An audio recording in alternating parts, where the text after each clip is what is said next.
El Zarco, de Ignacio Manuel Altamirano. Capítulo 7. La Adelfa. Tan pronto como la joven perdió de vista a su amante, se apresuró a bajar del cercado por la escalinata natural que formaban las raíces del zapote, y se encaminó apresuradamente hacia un sitio de la huerta en que un grupo de arbustos y de matorrales formaban una especie de pequeño soto espeso y oscuro a orillas de un remanso que hacían allí las aguas tranquilas de la Pantle. Luego sacó de entre las plantas una linterna sorda y se dirigió enseguida, abriéndose paso por entre los arbustos, hasta el pie de una vieja y frondosa adelfa que, cubierta de flores aromáticas y venenosas, dominaba por su tamaño las pequeñas plantas del soto. Allí, en un montón de tierra cubierto de grama, la joven se sentó y, alumbrándose con la linterna, abrió con manos trémulas y palpitando de impaciencia las 3 cajitas que acababa de regalarle el bandido. ¡Ah, qué lindo!, exclamó con voz baja al ver un anillo de brillantes cuyos fulgores la deslumbraron. «Eso debe valer un dineral», añadió sacando el anillo y colocándolo sucesivamente en los dedos de su mano izquierda y haciéndolo brillar a todos lados. «Si esto parece el sol». Luego, dejándose puesto el anillo, abrió la segunda caja y se quedó estupefacta. Eran 2 pulseras en forma de pequeñas serpientes, todas cuajadas de brillantes, y cuyos anillos de oro esmaltados de vivos colores les daban una apariencia fascinadora.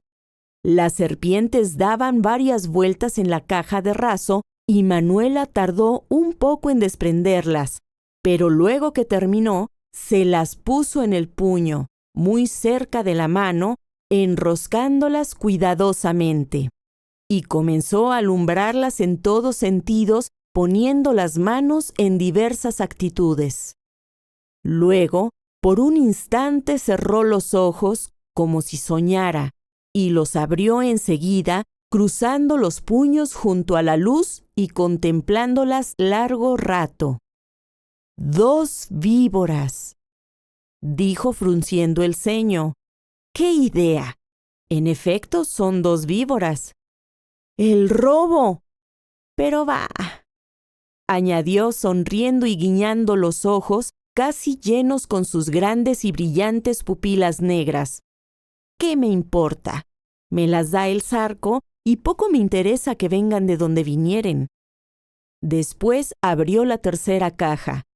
Esta contenía 2 pendientes, también de gruesos brillantes. «¡Ah! ¡Qué hermosos aretes!», dijo. «Parecen de reina». Y cuando hubo contempladolos en la caja, que no se veía con aquel haz de resplandores y de chispas, los sacó también y se los puso en las orejas, habiéndose quitado antes sus humildes zarcillos de oro. Pero al guardar estos mientras, en la caja de los pendientes, reparó en una cosa que no había visto y que la hizo ponerse lívida, como paralizada. Acababa de ver 2 gotas de sangre fresca que manchaban el raso blanco de la caja y que debían haber salpicado también los pendientes. Además, la caja estaba descompuesta, no cerraba bien, y se conocía que había sido arrancada en una lucha a muerte. Manuela permaneció muda y sombría durante algunos segundos. Hubiérase dicho que en su alma se libraba un tremendo combate entre los últimos remordimientos de una conciencia ya pervertida y los impulsos irresistibles de una codicia desenfrenada y avasalladora. Triunfó esta, como era de esperarse, y la joven, en cuyo hermoso semblante se retrataban entonces todos los signos de la vil pasión que ocupaba su espíritu, cerró, enarcando las cejas, la caja prontamente, la apartó con desdén y no pensó más que en ver el efecto que hacían los ricos pendientes en sus orejas.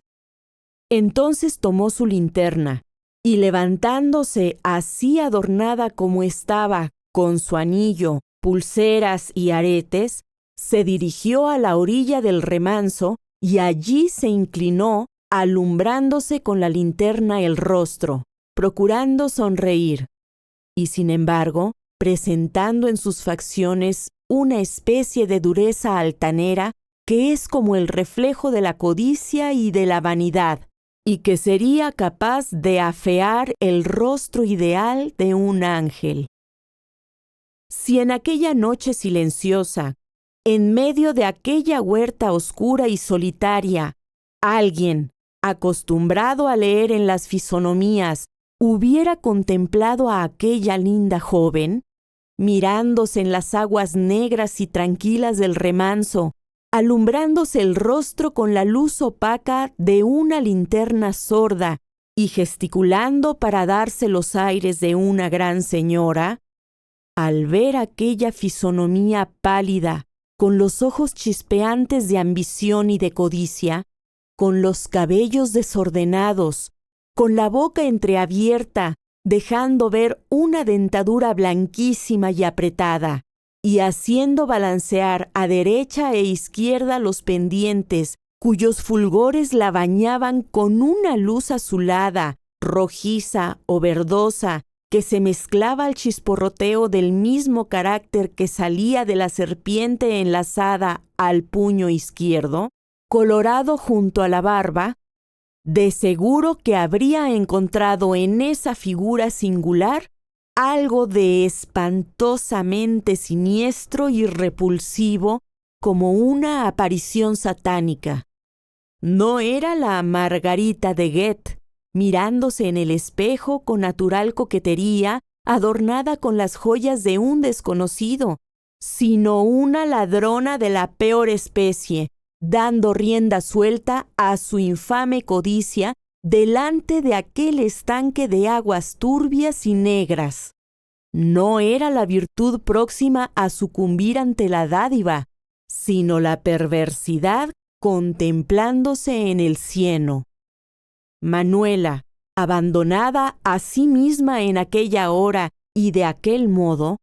dejaba conocer en su semblante todas las expresiones de su vil pasión, que no se detenía ante la vergüenza ni el remordimiento, pues bien sabía que aquellas alhajas eran el fruto del crimen.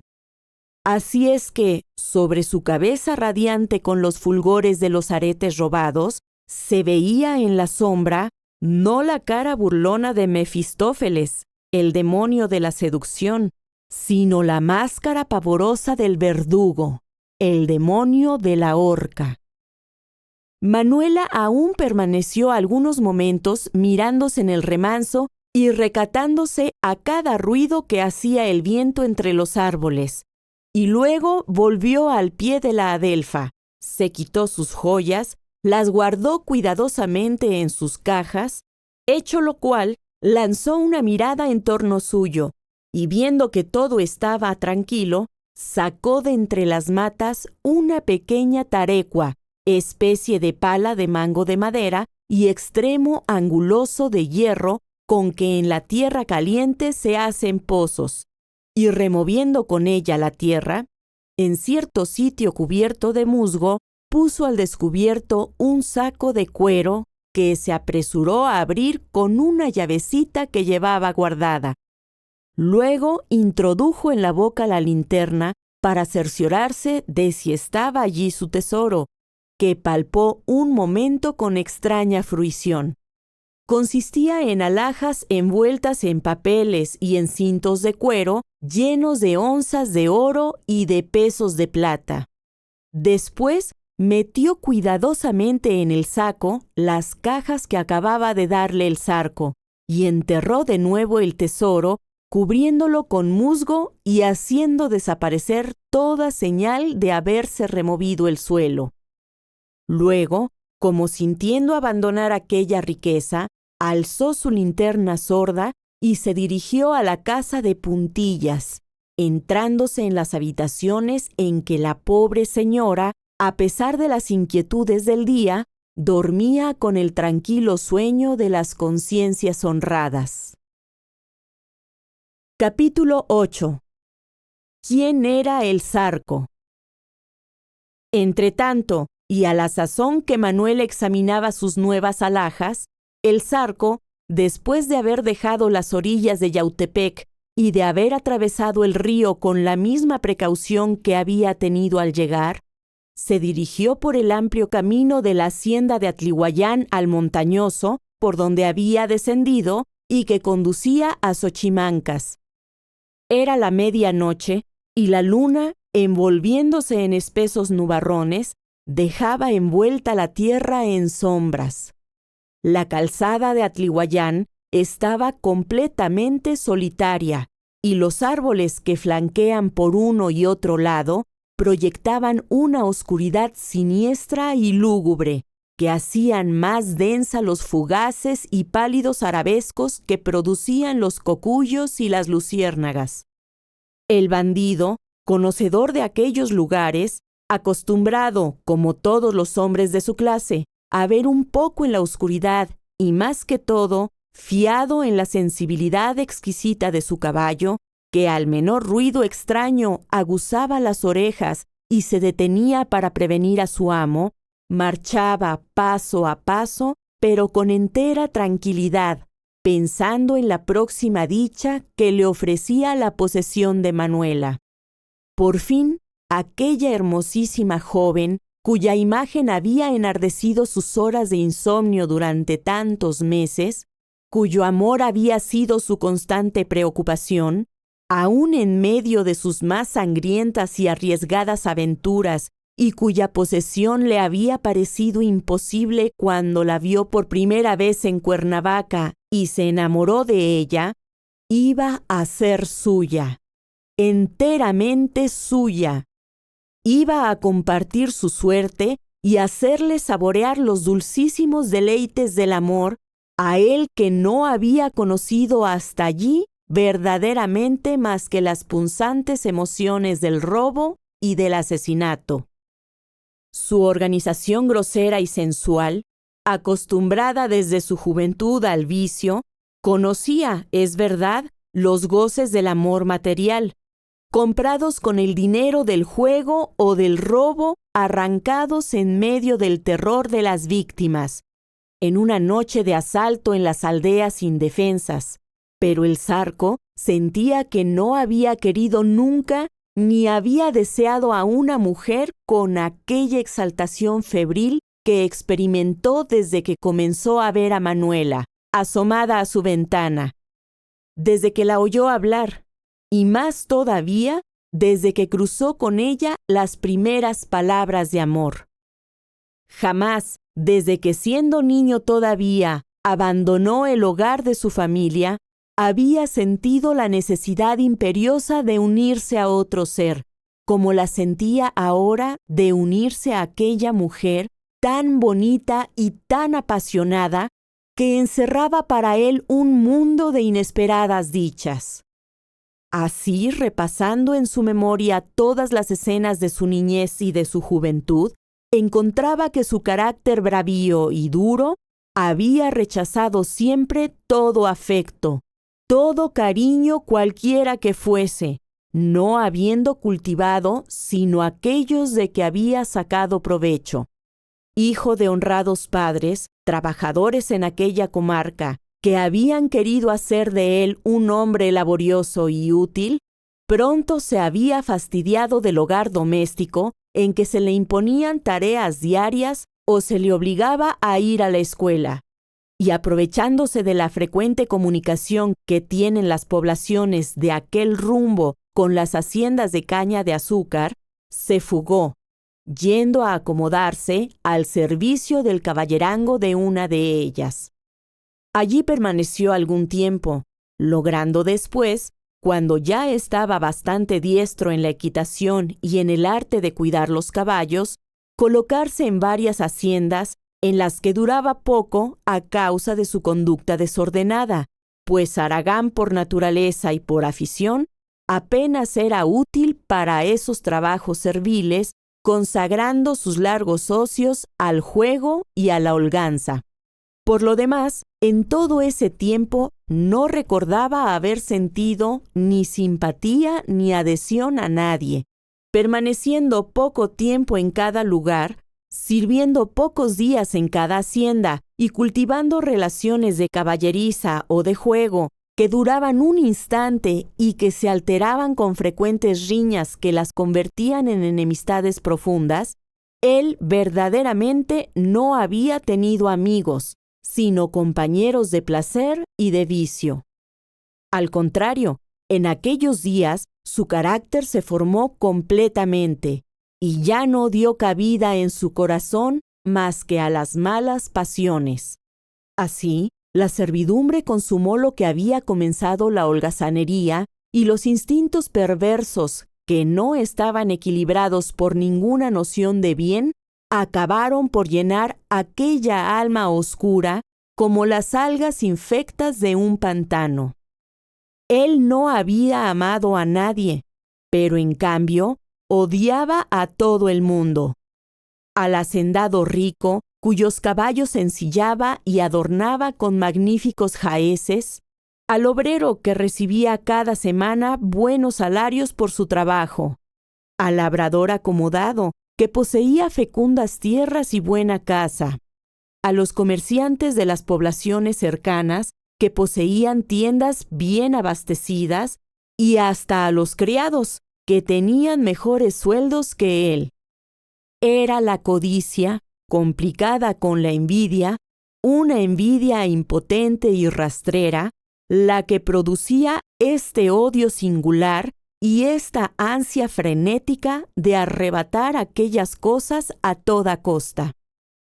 Naturalmente, los amores de los demás le causaban irritación, y aquellas muchachas que, según su posición, amaban al rico, al dependiente o al jornalero, le inspiraba un deseo insensato de arrebatarlas y de mancharlas. No había entre todas una que hubiera fijado los ojos en él, porque él tampoco había procurado acercarse a ninguna de ellas con intenciones amorosas. Las de su clase no eran de su gusto, y para las de rango superior a él, estaba colocado en muy baja esfera, un mozo de caballeriza. Él era joven, no tenía mala figura, su color blanco impuro, sus ojos de ese color azul claro que el vulgo llama zarco, sus cabellos de un rubio pálido y su cuerpo esbelto y vigoroso le daban una apariencia ventajosa, pero su ceño adusto, su lenguaje agresivo y brutal, su risa aguda y forzada, tal vez le había hecho poco simpático a las mujeres. Además, él no había encontrado una bastante hermosa a quien procurarse ser agradable. Por fin, cansado de aquella vida de servidumbre, de vicio y de miseria, el zarco se huyó de la hacienda en que estaba, llevándose algunos caballos para venderlos en la tierra fría. Como era de esperarse, fue perseguido, pero ya en este tiempo, al favor de la guerra civil, se había desatado en la tierra fría cercana a México una nube de bandidos que no tardó en invadir las ricas comarcas de la tierra caliente. El zarco se afilió en ella inmediatamente, y desde luego, y como si no hubiera esperado más que esa oportunidad para revelarse en toda la plenitud de su perversidad, comenzó a distinguirse entre aquellos fascinerosos por su intrepidez, por su crueldad y por su insaciable sed de rapiña. Era el año de 1861 y organizados los bandoleros en grandes partidas, perseguidos a veces por las tropas del gobierno pero atraídos más bien por la riqueza de los distritos azucareros del sur de México y de Puebla, penetraron en ellos sembrando el terror en todas partes, como lo hemos visto. El Zarco era uno de los jefes más renombrados, y las noticias de sus infames proezas, de sus horribles venganzas en las haciendas en que había servido, de su fría crueldad y de su valor temerario, le habían dado una fama espantosa. Obligadas las tropas liberales, por un error lamentable y vergonzoso, a aceptar la cooperación de estos bandidos en la persecución que hacían al faccioso reaccionario Márquez en su travesía por la Tierra Caliente, algunas de aquellas partidas se presentaron formando cuerpos irregulares pero numerosos, y uno de ellos estaba mandado por el Zarco. Entonces, y durante los pocos días que permaneció en Cuernavaca, fue cuando conoció a Manuela, que se había refugiado con su familia en esa ciudad. El bandido ostentaba entonces un carácter militar, sin dejar por eso los arreos vistosos que eran como característicos en los ladrones de aquella época y que les dieron el nombre de plateados, con el que fueron conocidos generalmente. La hermosa joven, cuyo carácter parecía estar en armonía con el del bandido, al ver pasar frente a sus ventanas aquel cuerpo de gallardos jinetes, vistosos y brillantes, y al frente de ellos, montado en soberbio caballo y cargado de plata hasta el exceso, al joven y terrible bandido, cuyo nombre no había sonado en su oído sino con el acento del terror, se sintió atraída hacia él por un afecto en que se mezclaban la simpatía, la codicia y la vanidad como en punzante y sabroso filtro. Así nació una especie de amor extraño en aquellas dos almas, hechas para comprenderse, y en el poco tiempo que el Zarco permaneció en Cuernavaca, logró ponerse en comunicación con Manuela y establecer con ella relaciones amorosas, que no llegaron, sin embargo, por las circunstancias, al grado de intimidad en que las vemos en Yautepec. El general González Ortega, conociendo el grave error que había cometido, dando cabida en sus tropas a varias partidas de plateados, que no hicieron más que asolar las poblaciones que atravesaba el ejército y desprestigiarlo, no tardó en perseguirlas, fusilando a varios de sus jefes. Para salvarse de suerte semejante, el Zarco se escapó una noche de Cuernavaca con sus bandidos y se dirigió al sur de Puebla, en donde estuvo por algunos meses ejerciendo terribles depredaciones. Por fin, los plateados establecieron su guarida principal en Xochimancas, y el Zarco no tardó en saber que Manuela había vuelto a Yautepec, en donde residía con su familia. Naturalmente, procuró desde luego reanudar sus relaciones apenas interrumpidas y pudo cerciorarse de que Manuela lo amaba todavía. Desde entonces comenzó esa comunicación frecuente y nocturna con la joven, comunicación que no era peligrosa para él, dado el terror que infundía su nombre y dadas también las inteligencias que cultivaba en la población, en donde los bandidos contaban con numerosos emisarios y espías. Entretanto, sus crímenes aumentaban día a día, sus venganzas sobre sus antiguos enemigos de las haciendas eran espantosas, y el pavor que inspiraba su nombre había acobardado a todos. Los mismos hacendados, sus antiguos amos, habían venido temblando a su presencia a implorar su protección y se habían constituido en sus humildes y abyectos servidores, y no pocas veces, él, antiguo mozo del estribo, había visto tener la brida de su caballo al arrogante señorón de la hacienda a quien antes había servido humilde y despreciado. Semejantes venganzas y humillaciones fueron harto frecuentes en esa época, gracias a la audacia y número de bandidos cuyo poder era ilimitado en aquella comarca infortunada, y gracias, más que todo, a la impotencia del gobierno central, que ocupado en combatir la guerra civil y en hacer frente a la intervención extranjera, no podía distraer a sus tropas para reprimir a los bandidos.